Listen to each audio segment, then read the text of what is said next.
Hi friends, இன்னைக்கு reserve வங்கி பற்றிய சில கொஷின்ஸ் எல்லாம் பார்க்கலாமா? இந்தியாவின் மைய வங்கி எவ்வாறு அழைக்கப்படுகிறது? ரிசர்வ் வங்கி. ரிசர்வ் வங்கி தனது பணியினை துவங்கிய ஆண்டு 1935 ஏப்ரல் 1. இந்திய ரிசர்வ் வங்கி நாட்டுடைமையாக்கப்பட்ட ஆண்டு 1949 ஜனவரி 1. இந்திய ரிசர்வ் வங்கியின் தலைமை அலுவலகம் கல்கத்தாவிலிருந்து எங்கு மாற்றப்பட்டது? மும்பை. இந்திய ரிசர்வ் வங்கியின் முதல் ஆளுநர் பெயர் என்ன? Osborne Smith. எந்த நூற்றாண்டில் காகித பணம் வெளியிடும் முறை துவங்கியது? 18ஆம் நூற்றாண்டு. இந்திய ரிசர்வ் வங்கி குறை தீர்ப்பாயத்தினை எந்த ஆண்டு கொண்டு வந்தது? 1995.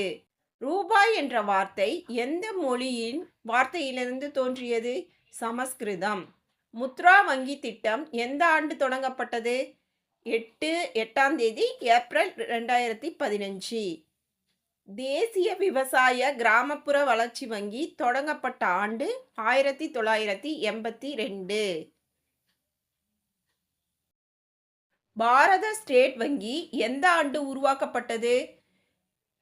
1 ஜூலை 1955. பாரத ஸ்டேட் வங்கியின் பழைய பெயர் இம்பீரியல் வங்கி. ஜன்தன் திட்டத்தின் நோக்கம் அனைவருக்கும் வங்கி கணக்கு. ரிசர்வ் வங்கி ஆளுநர்களில் யார் இந்திய நிதி அமைச்சராக பணியாற்றியுள்ளார்? டாக்டர் மன்மோகன் சிங். ரிசர்வ் வங்கி எம்பலத்தில் இடம்பெற்றுள்ள வடிவம் எது? புலி பனைமரம். இந்திய வம்சாவளியைச் சேர்ந்த முதல் ரிசர்வ் வங்கி கவர்னர் யார்? சி.டி. தேஷ்முக். விவசாய வங்கி என்னும் அழைக்கப்படும் வங்கி எது? நபார்டு வங்கி.